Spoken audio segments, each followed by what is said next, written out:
Good morning बच्चों, कैसे हैं आप लोग। उम्मीद करते हैं अच्छे होंगे। आज हम लोग को पॉलिटी यानी सिविक्स जिसको बोला जाता है, सिविक्स का टॉप 25 ऑब्जेक्टिव क्वेश्चन जिसका नाम है चैप्टर का सत्ता में साझेदारी, चैप्टर 1 क्लास 10th के लिए इम्पोर्टेंट ऑब्जेक्टिव करवाने वाले हैं। तो चलिए हम लोग एक बारी से स्टार्ट करते हैं बिना समय गवाए। सारे क्वेश्चन इंपॉर्टेंट है, इसलिए आप लोग बढ़िया से इसको याद कर लीजिएगा, ठीक ना। चलिए, एक अगला सवाल बोल रहा है, भारत में कहाँ औरतों के लिए आरक्षण की व्यवस्था है। भारत में कहाँ औरतों के लिए आरक्षण की व्यवस्था है। लोकसभा, विधानसभा, मंत्रिमंडल या पंचायती राज संस्थाएं। कहाँ इसका राइट आंसर होगा। तो क्वेश्चन नंबर 1 का राइट आंसर हो जाएगा 1 का डी। आज के आप लोग को इस वीडियो को टारगेट रखते हैं 80 व्यूज का। 80 व्यूज का टारगेट रखते हैं। और अगर आप भी अच्छा खासा ज़िंदगी में आगे बढ़ना चाहते हैं तो मेरा कहना है कि आप डेली मॉर्निंग में अपना एक दिन भर का टाइम शेड्यूल जरूर रखिए, क्या हमको करना क्या है, और फिर पूरा दिन आप उसको पूरा करने में लगा दीजिए। ऑटोमेटिकली आपका रिजल्ट क्या हो जाएगा, अच्छा खासा हो जाएगा। ठीक है, चलिए तो अब स्टार्ट करते हैं अगला 2 से। भारत में वर्तमान में कितनी प्रतिशत महिलाएं को संसद में प्रतिनिधित्व प्राप्त है। यानी संसद में कितनी प्रतिशत महिला जो है वो जाकर के प्रतिनिधित्व कर सकती है। 20.2, 10.86, 19.06, 11.7। तो इसका राइट आंसर हो जाएगा बी वाला 10.86 जो है वो भारत की महिलाएं संसद में जाकर के प्रतिनिधित्व कर सकती है। अगला सवाल, बेल्जियम के किस शहर के स्कूलों में फ्रेंच बोलने पर रोक लगा दी गई है। बेल्जियम के किस शहर में फ्रेंच बोलने पर क्या मतलब किस शहर के स्कूलों में फ्रेंच बोलने पर क्या लगा दिया गया, रोक लगा दिया गया। बेलोनिया में, ब्रुसेल्स में, मार्चटेम में या मोन्स में। कौन सा शहर है जहां पर ही फ्रेंच बोलने के लिए रोक लगा दिया गया है। तो राइट आंसर सी वाला बन जाएगा मर्चटेम। कहाँ हो जाएगा, मर्चटेम। अगला क्वेश्चन बोला, डरबन में नस्ल भेद विरोधी सम्मेलन हुआ था। डरबन में नस्ल भेद विरोधी सम्मेलन कब हुआ था। 1980, 1990, 2001 या 2009। कब हुआ था। तो इसका राइट आंसर हो जाएगा 2001। डरबन में नस्ल भेदी सम्मेलन। नस्ल भेदी विरोधी मतलब होता है ना कि नस्ल का भेदी मतलब विरोधी, जिसमें लड़का हो लड़की हो इस बात को लेकर के बहुत विरोध होता था। ठीक है, क्वेश्चन नंबर 5 जो है वो टाइप नहीं हुआ है गलती से, तो 6 हम लोग चलेंगे। ठीक है, 6 करा है, इंडिका पुस्तक के लेखक कौन है। इंडिका पुस्तक के लेखक कौन है। ठीक है, तो इंडिका पुस्तक के लेखक जो है वो मेगास्थनीज है। ठीक है, कौन है, मेगास्थनीज है, जो आपको जाकर के जब विश्व विजय प्राप्त करने का सपना रखा था सिकंदर, उसके सेनापति के ये एक राजदूत था। ठीक है, और ये चंद्रगुप्त मौर्य के शासनकाल में भारत आया था। ठीक ना, अगर आपसे पूछेगा कि ये किसके शासनकाल में भारत आया, तो चंद्रगुप्त मौर्य के शासनकाल में भारत आया था। और मौर्य वंश का स्थापना भी कौन किया था, तो चंद्रगुप्त मौर्य ने यही किए थे। ठीक है, चलिए आगे।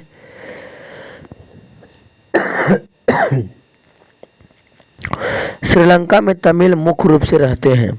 श्रीलंका में जो तमिल है वो मुख्य रूप से कहाँ रहते हैं, उत्तर पूर्वी प्रांतों में, पश्चिमी दक्षिण प्रांतों में, पश्चिम उत्तर प्रांतों में, दक्षिण पूर्व प्रांतों में।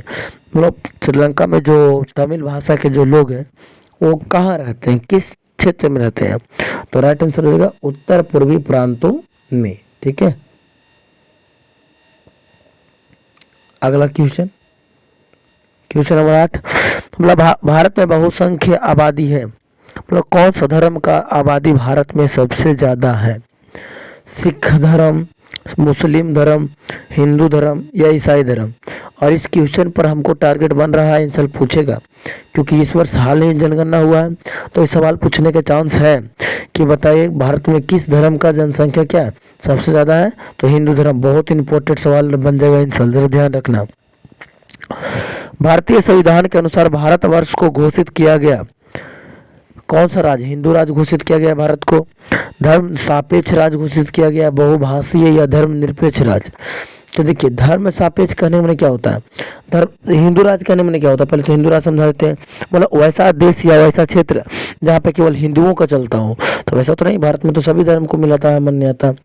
धर्म सापेक्ष मैंने एकदम कोई एक धर्म को ज़्यादा यहाँ पे मान्यता मिला हो, ऐसा कह सकते धर्म सापेक्ष, ऐसा भी नहीं है। बहुभाषीय मैंने यहाँ पे बहुत ज़्यादा भाषा के लोग रहते हैं, बहुत ज़्यादा भाषा बोलने वाले लोग रहते हैं, ऐसा है। लेकिन ऑप्शन नंबर डी में क्या होगा, धर्मनिरपेक्ष। यानी धर्मनिरपेक्ष जो है वो हम लोग के लिए ज़्यादा इम्पोर्टेंट हो सकता है, क्योंकि धर्मनिरपेक्ष शब्द का मतलब होता है कि किसी एक धर्म को मान्यता ना दे करके और भी सभी धर्मों को मान्यता बराबर बराबर दे सके, उसको कहते हैं धर्मनिरपेक्ष। ठीक है, 10 का देखिए, मतलब काले दस्ताने और बंधी हुई मुट्ठियों प्रतीक थी। काले दस्ताने और बंधी हुई मुट्ठी जो है वो किसका प्रतीक थी? अश्वेत शक्ति का, नीले लोगों की शक्ति का, श्वेत शक्ति का, सभी शक्तियों का। तो काले दस्ताने जो है वो किसका प्रतीक था? अश्वेत शक्ति का।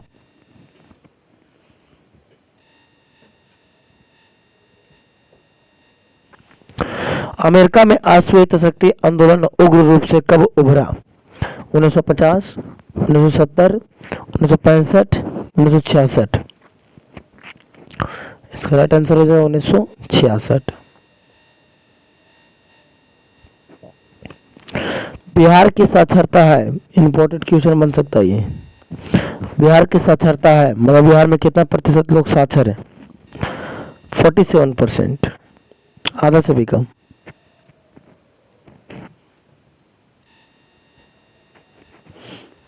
इनमें किस संस्था में महिलाओं को 50% आरक्षण प्रदान है? लोकसभा, स्थानीय पंचायती राज की संस्था, विधानसभा या राज्यसभा? महिलाओं को कहाँ पे 50% आरक्षण मिलता है, सीट वगैरह सब कुछ वहाँ पे मिलता है? तो स्थानीय पंचायती राज की संस्था में।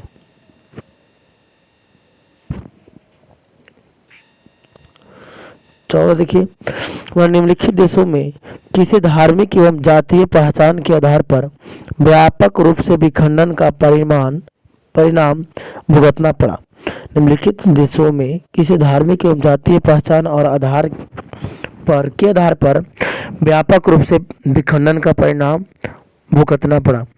Bharat, Netherland, Yugoslavia, Belgium? Right answer बन जाएगा यूगोस्लाविया। भारत में सर्वप्रथम नगर निगम की स्थापना की गई थी। इंपॉर्टेंट क्वेश्चन है, most selected question, most selected VVI question है ये, जरा बढ़िया से पढ़ना।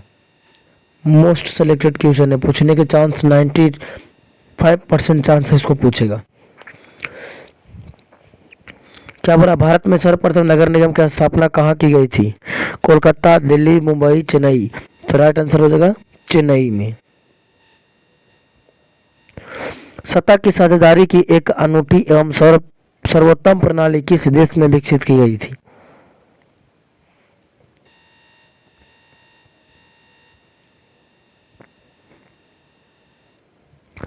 राइट आंसर हो जाएगा बेल्जियम।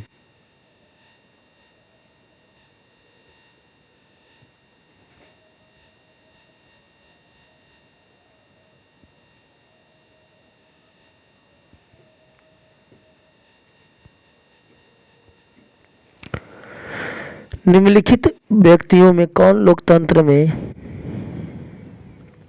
रंगभेद के विरोध नहीं थे? King Martin Luther, Mahatma Gandhi, Olympic धावक टॉमी स्मिथ एवं जॉन कलर्स या जेड गुडी? कौन रंगभेद के विरोध नहीं थे? जेड गुडी विरोधी नहीं थे, बाकी सब रंगभेद के विरोधी में थे। भारतीय संविधान के बारे में इनमें से कौन सा कथन सही है? यह धर्म के आधार पर भेदभाव की मनाही करता है, यह एक धर्म को राजकीय धर्म बनाता है, सभी लोगों को कोई भी धर्म मानने का आज़ादी देता है, किसी धार्मिक समुदाय के सभी नगरों को बराबरी का अधिकार देता है? क्या होगा? 18 से, इसी को तो धर्मनिरपेक्ष कहते हैं, सभी लोगों को कोई भी धर्म मानने का आज़ादी है। सत्ता की साझेदारी के प्रमुख कारण इनमें कौन नहीं है? राष्ट्र की एकता और अखंडता के लिए, राष्ट्र की राजनीतिक व्यवस्था के में स्थायित्व के लिए, अधिक से अधिक लोगों तथा समूह को सत्ता से जोड़ने के लिए, ये सरकार का निर्धारित कार्यकाल पूरा करने के लिए। राइट आंसर हो जाएगा अधिक से अधिक लोगों तथा समूहों को सत्ता में जोड़ने के लिए। सत्ता की साझेदारी की अधिकाधिक आवश्यकता कहाँ पड़ती है? प्रत्येक लोकतांत्रिक राज्य में, क्षेत्रीय विभाजन वाले बड़े राज्यों में, क्षेत्रीय विभाजन छोटे राज्यों में, या जाति भाषा क्षेत्र और संप्रदाय के आधार पर। तो ये डी वाला जो है वो बिल्कुल सही है। इनमें सत्ता की साझेदारी का एक सही लाभ क्या है? अस्थिरता एवं आंतरिक कलह में बढ़ोतरी, मतभेदों में वृद्धि, समुदायों के मध्य टकराव में कमी, निर्णय लेने की प्रक्रिया में अनावश्यक विलंब। अमेरिका में चलाए गए नागरिक अधिकार आंदोलन का मुख्य उद्देश्य था, क्या था? नस्ल आधारित भेदभाव मिटाना, धर्म आधारित भेदभाव मिटाना, क्षेत्र आधारित भेदभाव मिटाना, या भाषा आधारित भेदभाव मिटाना।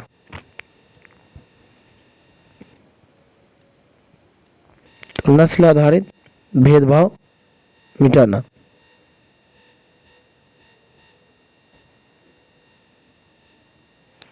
अगला, हमारा भारत के वित्तीय राजधानी कहाँ है? मोस्ट सिलेक्टेड क्वेश्चन, बहुत इंपॉर्टेंट क्वेश्चन है, इसको रख लेना बढ़िया से। ये मोस्ट सिलेक्टेड क्वेश्चन है पूछने वाला इसको, कि भारत का वित्तीय राजधानी कहाँ है? तो पटना नहीं है, दिल्ली नहीं है, चेन्नई नहीं है, कहाँ है? मुंबई है। भारत की वित्तीय राजधानी मुंबई को कहा गया है। श्रीलंका में बहुसंख्यक समुदाय की भाषा क्या है? मतलब श्रीलंका में ज्यादा मात्रा में कौन सा भाषा बोला जाता है? तो ये मोस्ट सिलेक्टेड क्वेश्चन ये भी है। सिंहली भाषा कहाँ बोला जाता है? श्रीलंका में बोला जाता है। 15वीं लोकसभा में महिलाओं सदस्यों की कुल संख्या कितनी थी? इसका आंसर कमेंट बॉक्स में बताना है कितना था से, ठीक है।